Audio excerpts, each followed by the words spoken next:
صحة فطوركم. جيتكم اليوم بوصفة الهبال تاع الهبال. وصفتنا كانت همبرجر بخبز مصنوع منزليا. نروح لطريقة تحضير الخبز تاعنا. بسم الله. نحتاجو 3 كؤوس فرينة. الكأس كان كأس تاع نصبو فيه المناض ترانسبارون. نحتاجو ملعقة كبيرة خميرة الكسرة.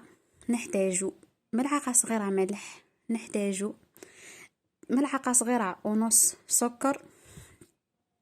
نحتاجو 4 ملاعق ونص زيت.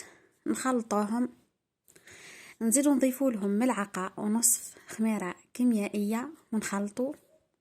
نجيبو ماء دافي مخلط مع حليب دافي ونلموهم.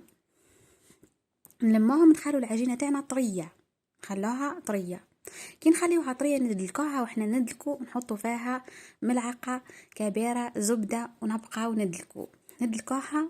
من بعد نحطوها ونغطيوها بكيس بلاستيكي ونحطوها في مكان لازم يكون سخون. طبقة لين يضاعف لنا حجمها. طبقة 20 دقيقة نصف ساعة لين يضاعف حجمها. كي يضاعف لنا حجمها نجبدوها نعاودو ندلكوها ونقسموها إلى 6 قطع صغيرة.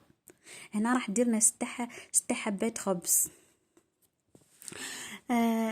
نشكلوا القطعة تاعنا وندهنوها بالبيض. نحطوا عليها السينوج جنجلين وندخلوها في الفرن الطيب على نار هادية. هذا الخبز يصلح لكم حتى تقدروا ديروا فيه كريم باتيسير ديروا فيه المكسرات والشوكولا وتضاعفوا فيه كمية السكر في العجينة. يجيكم خبز حلو خفيف وبنين وهايل. نروحوا لطريقة تحضير اللحم تاع الهامبرجر. بسم الله. في اللحم تاع الهامبرجر تاعنا نحتاجو نصف صدر دجاج كنا رحيناه.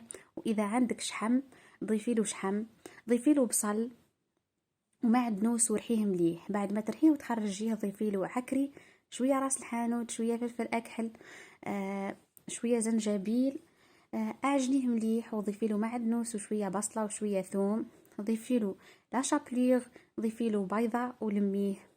اخبزيه خبزات وقليه في زيت سخون. وقلي البطاطا تاعك. حلي الخبز تاعك تاع الهامبرجر.